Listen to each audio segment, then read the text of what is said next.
Quel plaisir aujourd'hui de pouvoir, par ce moyen, communiquer avec vous et vous présenter la bonne parole du Seigneur dont nous avons tant besoin en ces jours difficiles de COVID-19. Alors, laissez-moi lire pour vous un verset que je trouve fort approprié aux circonstances particulièrement difficiles que vive le monde, autant euh, enfin, à travers le monde, disons-nous, et aussi un temps difficile que vit l'Église.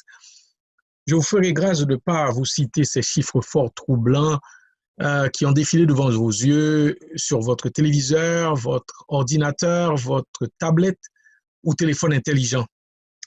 Allons directement à la parole de Dieu au psaume 11.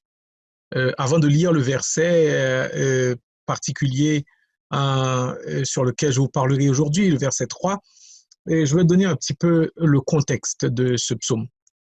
Ce psaume 11 a été écrit par David. Nous ne savons pas avec exactitude les circonstances de sa rédaction. Une chose est certaine, c'était un temps où tout semblait s'effondrer, un temps où le chaos semblait s'installer. Certains commentateurs pensent que le psaume a été écrit quand Saül avait fait massacrer les prêtres suite au rapport de Doeg, l'édomite, quand Saül cherchait David et voulait le tuer. D'autres pensent qu'il a été écrit lors du coup d'État qui a été donné à David par son fils Absalom.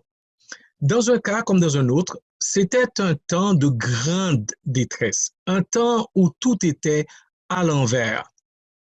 Comment penser qu'un roi puisse faire massacrer des hommes de Dieu pour les punir d'un mal qu'ils n'avaient pas commis?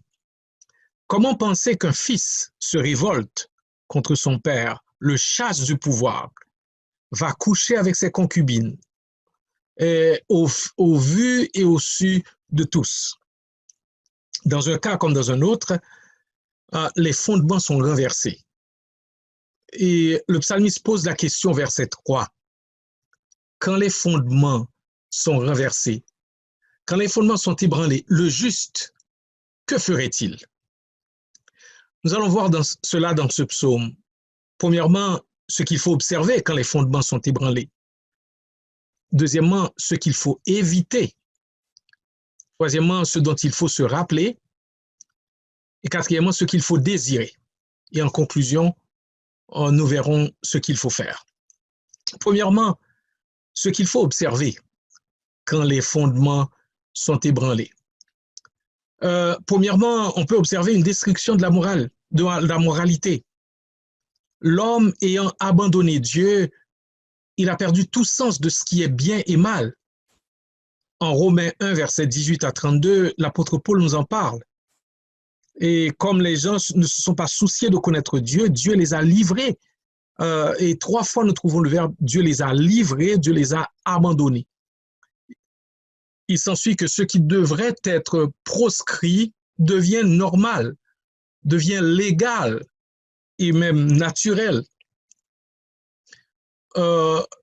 Nous voyons un peu partout à travers le monde la légalisation de pratiques ou de choses qu'on n'aurait jamais pensé voir être légalisées.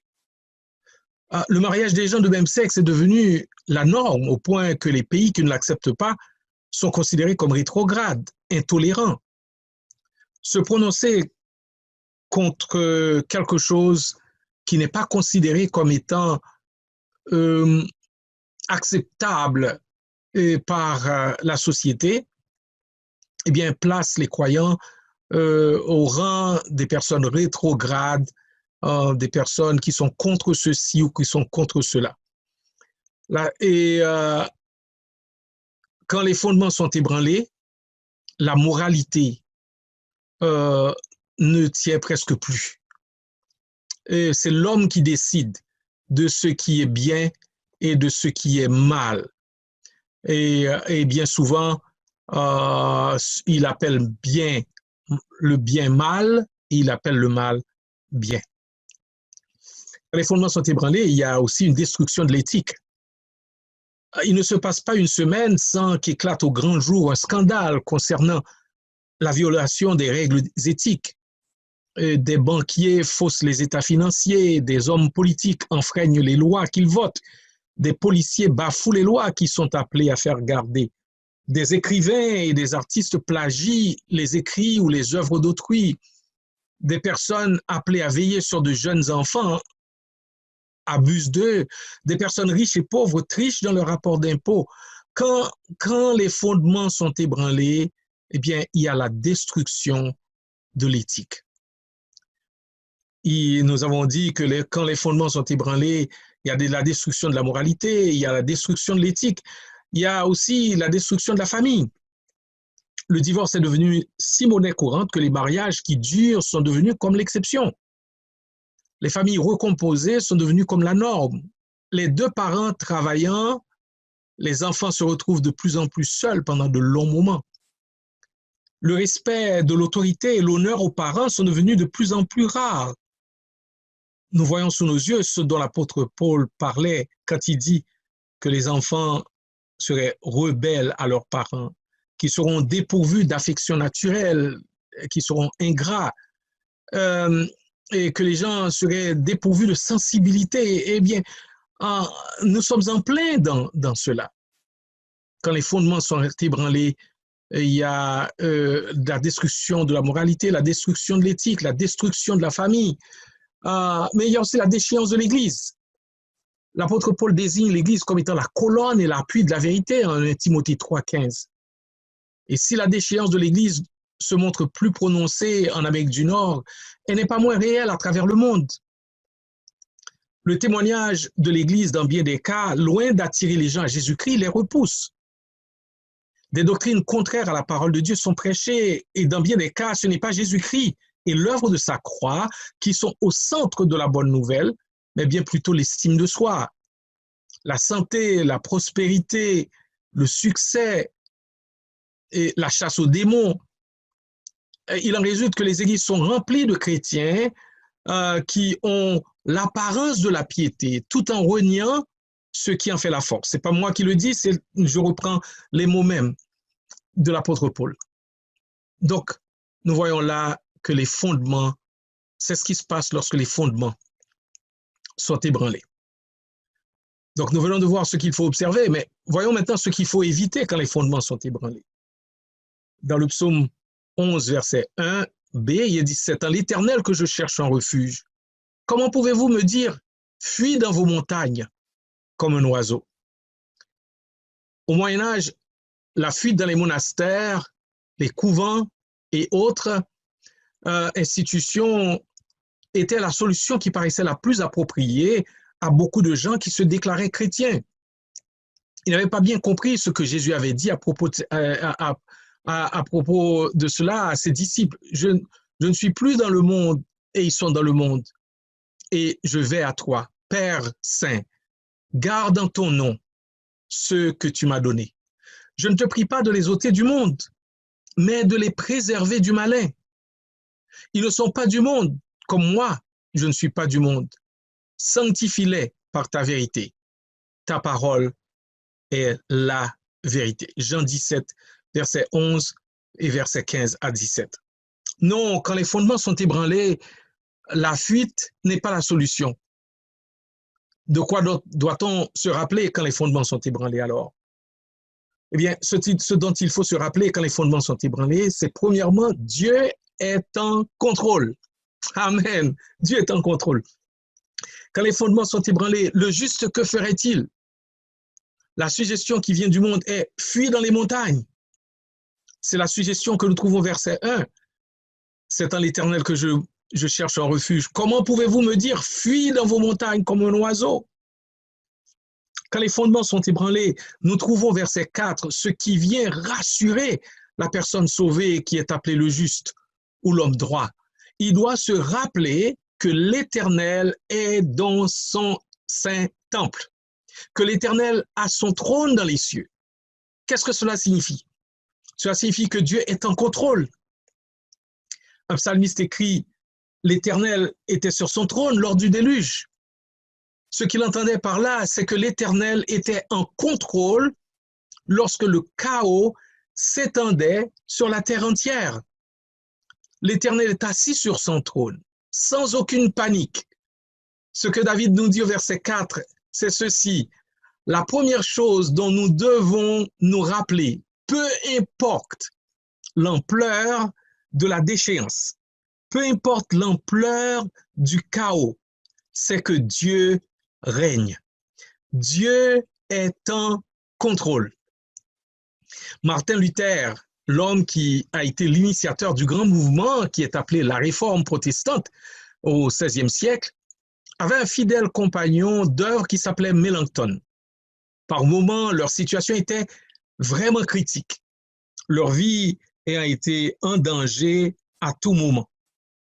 Melanchthon était un homme qui avait une nature inquiète. Il lui arrivait de paniquer, de dire à Luther, « Tu vas être arrêté. Et qu'est-ce qui va arriver? Qu'est-ce qui arrivera au mouvement ?» Il était plus du genre à poser la question, « Quand les fondements sont ébranlés, le juste, que ferait-il » Luther systématiquement lui disait que Philippe Melanchthon, que Philippe cesse de gouverner le monde. Que Philippe cesse de gouverner le monde. Je pourrais enlever le nom de Philippe et mettre le mien et ou le vôtre. Que Francky, que Paul-André, que Roger, que David, que Marie ou autre, Jeanne, qu'on cesse de gouverner le monde. C'est exactement ce que pensait David en écrivant le verset 4. Dieu règne. Ce ne sont pas les anges, ni les hommes, ni les démons qui règnent. L'Éternel règne par son Fils Jésus-Christ, à qui il a confié tout pouvoir et toute autorité. Les seules personnes qui devraient paniquer face à l'état actuel de ce monde, ce sont ceux qui disent qu'il n'y a pas de Dieu. S'il n'y a pas de Dieu, il n'y a pas non plus de bien ni de mal, de choses justes ou injustes. Parce que si tout vient du hasard et de la nécessité, la moralité est un fait construit, c'est un fait culturel. Sur la base de quoi peut-on dire que tuer, voler est mauvais?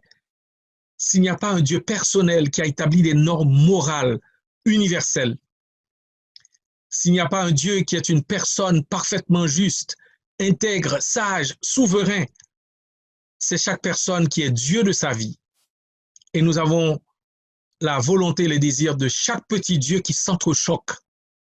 Résultat, on a une société qui devient une jungle.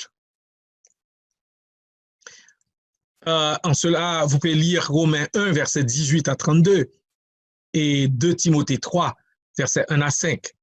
Ces textes nous donnent le portrait de ce que le monde est lorsqu'il abandonne Dieu. Autre chose, ce dont nous devons nous rappeler, c'est que Dieu examine les justes. Dieu examine les justes au verset 5a. L'Éternel sonde le juste.